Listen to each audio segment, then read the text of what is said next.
A magyar tésztafélék közül talán az egyik legnépszerűbb, vagy a legtöbbféleképpen felhasználható a tarhonya, mégis rengeteg félreértés van ezzel kapcsolatban.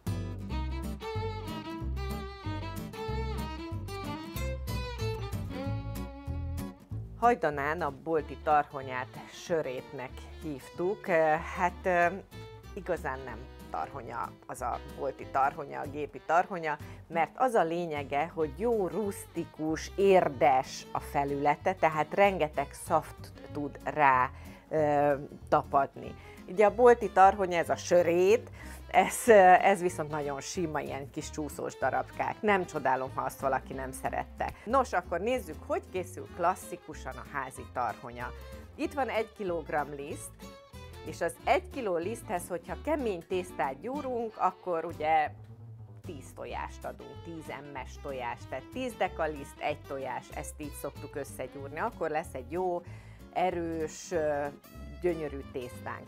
A tarhonya egy keményebb tészta, ahhoz az 1 kg liszthez csak 8 darab m-es tojást adunk. Úgyhogy fel is ütök 8 tojást. A 8 tojást csak annyira elkeverem, hogy egyneművé váljon.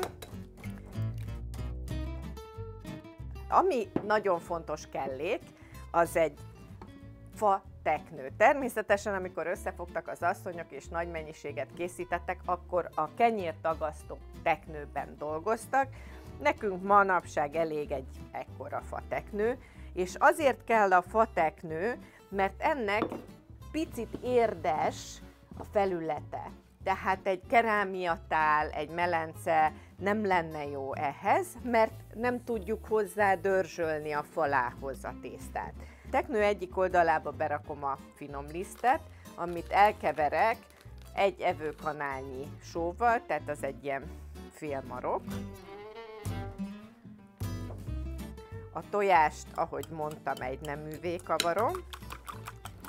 Annyira verem csak szét a fehérjét, hogy tudjam apránként önteni, ne sluttyanjon bele egyből az egész. Áthúzok valamennyi lisztet, és ahhoz adok egy kis tojást. Elkeverem és dörzsölöm.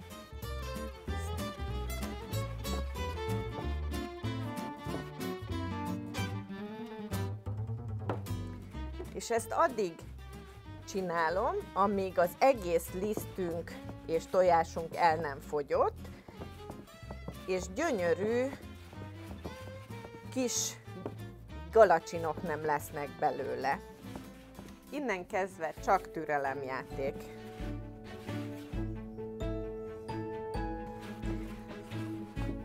És amire még szükségünk lesz, az kétféle lyukú rosta, de azt majd mutatom, amikor oda jutok, hogy már rostálhatok. Nem most lesz, azért ez egy kis időt igénybe vesz.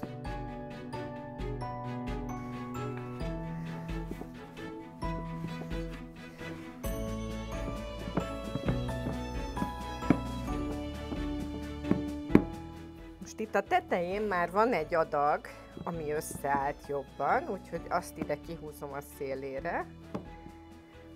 Ilyenkor fogom az egyik rostát, tehát van egy nagyobb lyukú és egy közepes lyukú rostám. A nagyobb lyukúba beleszedem, ami már így összecsomósodott, leszedem a tetejéről, és ezt átrostálom. És egyébként 2-3 féle méretet is tudunk így a többféle rostával készíteni, és ezt, ami fönn marad, azt kiborítjuk.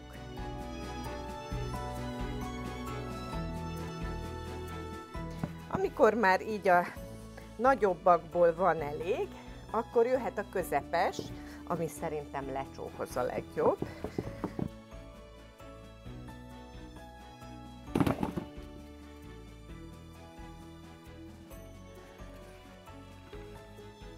És akkor most megmutatom, hogy működik a közepes, mert ugye ezen átpotyogott a nagy.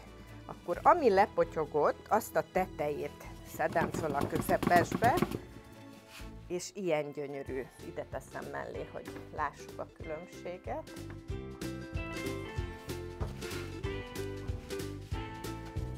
És szerintem ehhez a tarhonya mérethez vagyunk általában szokva, és folytatás következik ugyanígy.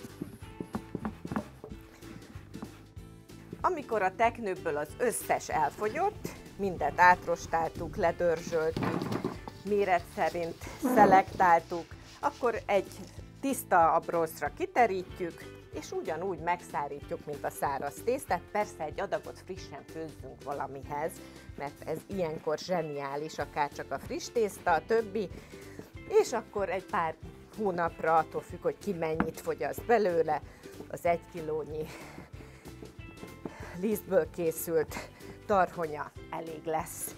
Hát jó, 1 óránk rá megy körülbelül, de aztán az élvezet annál nagyobb.